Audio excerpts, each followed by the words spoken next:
Richard Ayoade has written a book. Yes. Wow. Thank you.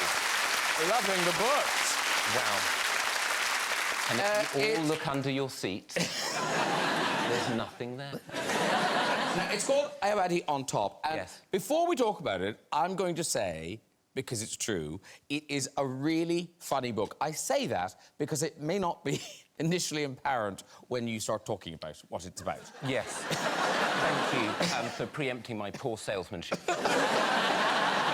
Because I tend to put people off anything that's to do with me. So, yeah, well, you're very kind to say that. It is very funny, but now you need to tell people what it's about. OK, and let me do some damage now. So, to say it is about a Gwyneth Paltrow film called View from the Top, in which she plays a stewardess. This is the poster. This is the poster. Have you all seen that film? Have you seen this film? Is it true? I saw it. No, it's a real film. I saw it. Yeah? Yeah. Yes, it's a real film. I haven't seen it. Well, buckle up. Do I need to see it? Literally. To read it? Literally. You do not need to... If you've seen any film, you have seen this film. Oh, It is very similar to all films. Gwyneth Paltrow plays a blue-collar worker. I don't know what research she did. Maybe she went into Whole Foods once. And she dreams of becoming an air stewardess. She becomes one. That's the film. But here's the dilemma. Can she be an air stewardess and maintain a loving relationship with Mark Ruffalo? Oh, yeah. No. Oh. No.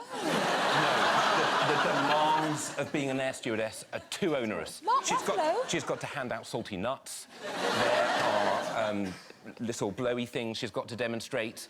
It's a nightmare. So they break up for a while. What should she do?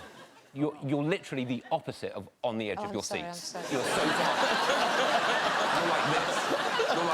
You're like, stop telling me the story. Stop it. She manages to reconcile with Mark Ruffalo. Oh. Happy ending? Despite the salty nuts. No. The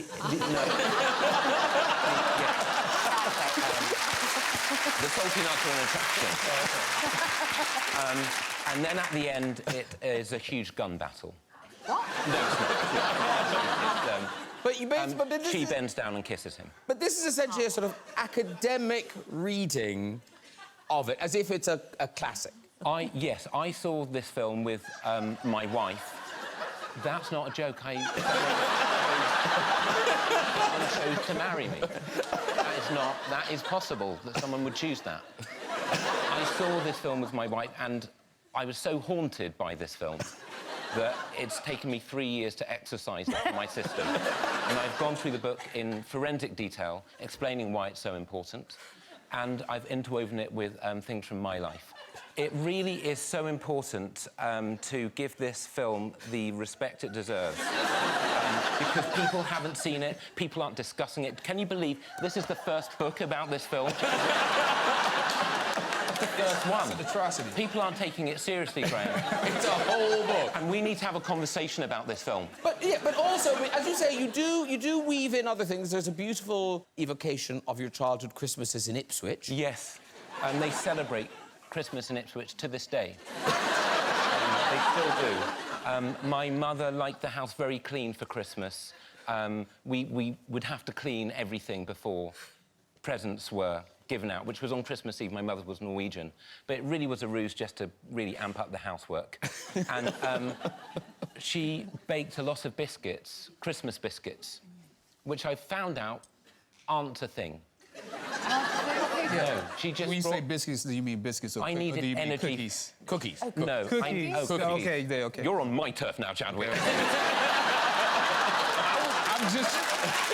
Biscuit. Okay, I'm just trying to understand what you mean. Because we put out biscuits for Santa Claus. OK. Okay, yeah. Well, we call them cookies, though. I needed the biscuits to have the energy to clean the house. Can I just ask, does Gwyneth know about it? Does Gwyneth know about this? Yeah. She's not emailed me as yet. But I don't know. She may be, you know, in the middle of a cleanse. We don't know. We don't know.